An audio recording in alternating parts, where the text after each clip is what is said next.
రాష్ట్రంలో పొగాకు ఉత్పత్తుల్లో ఉమ్మడి ప్రకాశం జిల్లాది అగ్రస్థానం.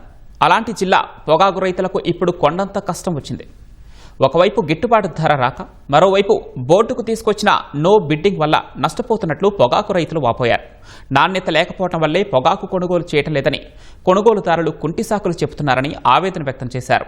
కిలో పొగాకు 200 రూపాయలకు తగ్గకుండా కొనుగోలు చేయాలని సీఎం చంద్రబాబు ఆదేశించినా క్షేత్రస్థాయిలో అమలు కావడం లేదన్నారు. సమస్యలు పరిష్కరించాలని కోరుతూ ఒంగోలు కలెక్టరేట్ వద్ద రిలే నిరసన దీక్ష చేపట్టిన పొగాకు రైతులతో మా ప్రతినిధి రామకృష్ణ ముఖాముఖి.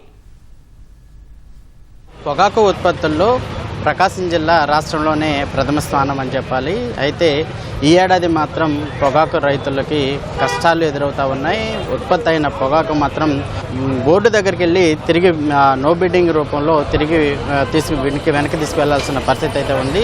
ప్రకాశం జిల్లా ఒంగోలు కలెక్టరేట్ వద్ద కిసాన్ మోర్చా ఆధ్వర్యంలో అయితే మాత్రం రైతులు రిలే నిరసన దీక్షలు చేపట్టారు. పొగాకు కొనుగోళ్లు ప్రస్తుతం ఎలా ఉంది అనే అంశాలు మాట్లాడదాం.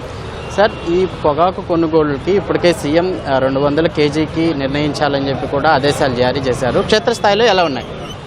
సీఎం గారు ఇచ్చినటువంటి ఆదేశాన్ని వ్యాపారులు ఖాతరు చేయకుండా ఈ రోజు కూడా 16,000, 17,000, 18,000 రూపాయలు లోపే 90% పొగాకు మొత్తాన్ని కూడా కారు చౌకగా కొనుక్కుంటున్నారు. సరాసరి ధర 250 రూపాయలు ఇవ్వాలనేది సంయుక్త కిసాన్ మోర్చాగా మా డిమాండ్. కేంద్ర రాష్ట్ర ప్రభుత్వాలు మా రైతుల దగ్గర నుంచి వసూలు చేసినటువంటి డబ్బులు అయితే ఉన్నాయో బోర్డు దగ్గర 1,300 కోట్ల రూపాయలు ఉన్నాయి.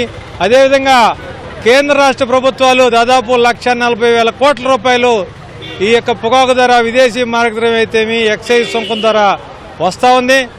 ఆ ఆదాయం నుంచి మేము అడుగుతున్న 1,000 కోట్లు తీసి సమాఖ్య, అదేవిధంగా ఎస్టీసీ, పొగాకు బోర్డులోని ట్రేడ్ వింగ్ ద్వారా కొనుగోలు చేయాలనేది మా యొక్క డిమాండ్. సార్, మీరు చెప్పండి, పొగాకు కొనుగోళ్ల విషయంలో పొగాకు తీసుకువెళ్ళినా కానీ నో బిడ్డింగ్ ఎక్కువ జరుగుతుంది. అక్కడ ఏం చెప్తున్నారు?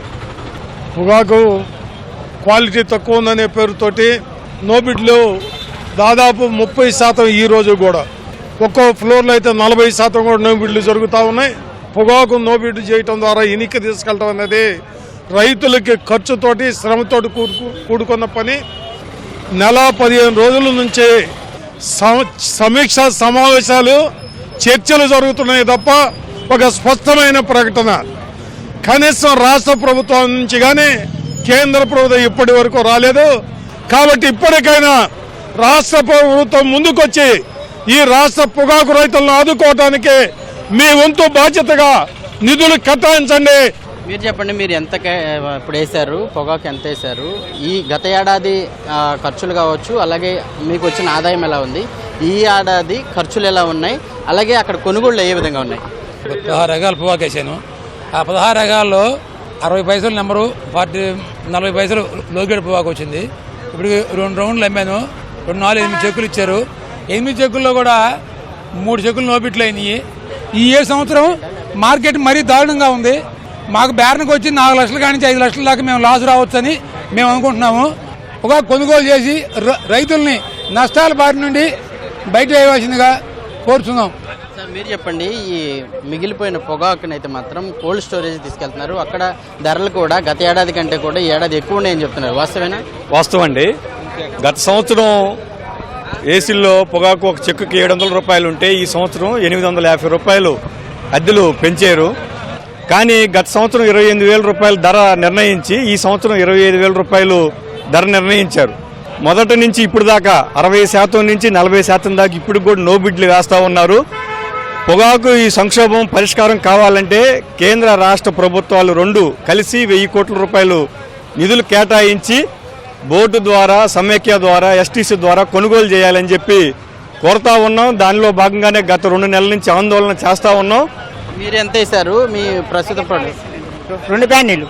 మొన్న 15వ తారీఖు పోతే బ్యానీకి 4 ఇచ్చారు. 4 చిక్కులు 1000 బేలు వస్తే 650 బేలు వచ్చినాయి. 650 బేలు 350 బేలు నో బేలు పెట్టాడు. ఇంత పొడుగాకు నల్లాకు 23,000 వేసాడు. నెంబర్ ఆకు F1 పెట్టి 16,000 వేసాడు. 15 నో బేలు పెట్టాడు. ఈ అన్నిటికీ ఐటీసీ వాడు మెయిన్ కారణం. వాడు నిలువురు దోపిడీ చేస్తున్న ఐటీసీ కంపెనీ వాళ్ళగా ఇమ్మీడియట్గా కేంద్ర రాష్ట్రపతి చర్య తీసుకొని ఆ రైతులు కాపాడని కోరుకుంటున్నాం. సీఎం చంద్రబాబు నాయుడు ఇచ్చిన ఆదేశాలు క్షేత్రస్థాయిలో అవలంబించట్లేదు. నోటి మాటతో కాదు, రాతపూర్వకంగా అలాగే ఏదైనా జీవో లాంటిది విడుదల చేస్తే తప్ప ఈ కొనుగోలు విషయంలో అయితే మాత్రం రైతులకి ఊరట లభించట్లేదని చెప్పి వాళ్ళు ఆవేదన వ్యక్తం చేస్తున్న పరిస్థితి అయితే కనబడుతుంది. కెమెరామెన్ శ్రీనివాస్తో రామకృష్ణ, ఈటీవీ న్యూస్, ప్రకాశం జిల్లా ఒంగోలు నుంచి.